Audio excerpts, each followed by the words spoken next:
Ongwechi or manager wa National Water and Sewage Corporation ekitongole kikunanzibwa kujanjaza amaizi mu ihanga aba district y'Ibanda yahamya kuba atandikire kujanjaza amaizi mu Rwobuzizi kandi enteekateeka egi ekatandika okwezi okw'eire bakwatanise n'Ibanda Corporate Club ati onko kuhamya ngo amaizi aga gaza kuhikana mu biceeke bindi. Now noreba twaleta pipe je twenda kuhereza abantu obuhereza kandi twenda kugongerayo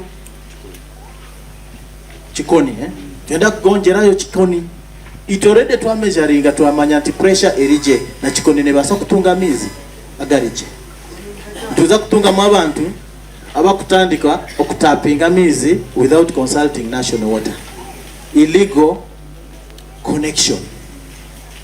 Abantu ntubasaba ko kureba bamwe abaturage abagambaho na Sky TV wanyuma yo kwebwa amaizago kandi abari mu cyo mutambo Fausta hamwe n'abanywa na Freddy basime kitongore eti abo kubahita amaizi Corporate Club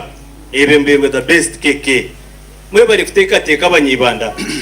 ahabwo burungi bwo kitweke eki mukareba ngo Rwobuzizi iyo serenera ebitwe kandi binje bende byetenga amaizi konka karuru karhanga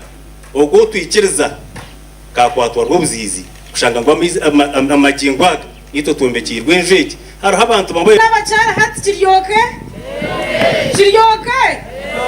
mwe n'abasiza abarwobuzizi wodi ati ngenda kuro munyurano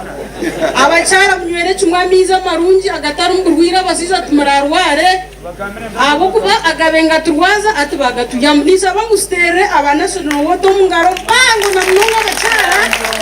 Arneitwe Julius or president wa Ibanda Corporate Club yagirangu beneteka yo kombeka tanka mpango irkwija kuba nebika amaizi ati onko kwiga bubona abatunga amaizi ugarindaje akaritazo mutwaro gumwe ngoze tayo mutwaro gumwe usote ni kamilioni kisha tukohona moni za kurunda miliyoni emwe ngiteka tanka heyo rero tanka yazaho abakubaba bakatugambara kari mu mutatoretera amaizi gakaba ko kurebe akajukonka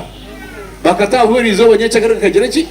so let's have enough reserve tank yaritazi kumtwaro gumwe at least George wabano rekora ko kuza hano banza gaha tanka yite banze yayijura abakazi baho ko bashemerwa n'abantu be cyangwa iki bagomba bashemererwa arukugamba honko mujenyi mukuru Muhumza Godwin or speaker wa district Ibanda kandi or kansara uri kujekerwe ceka ekitungira amaizi agirangwa abitongore ekikujanjaza amaizi hamwe n'aba Corporate Club bakozero umurimo gw'amani umukuzahura abantu be cyangetse ubuco kwesamizi mabi na munonga gakorwa mu kideba kirizi bari ntahaha ibikani rikagwa mwembwa bari yatacanye akagwa no twire tukora cyitaha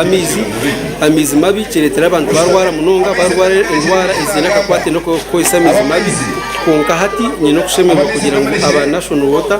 bakwatanise na Corporate Club Ibanda twabasa kutongozaho amizo mu kichwekeke makuraga gashakwa Steven Mujini aba Sky TV agenshonga muri Ibanda.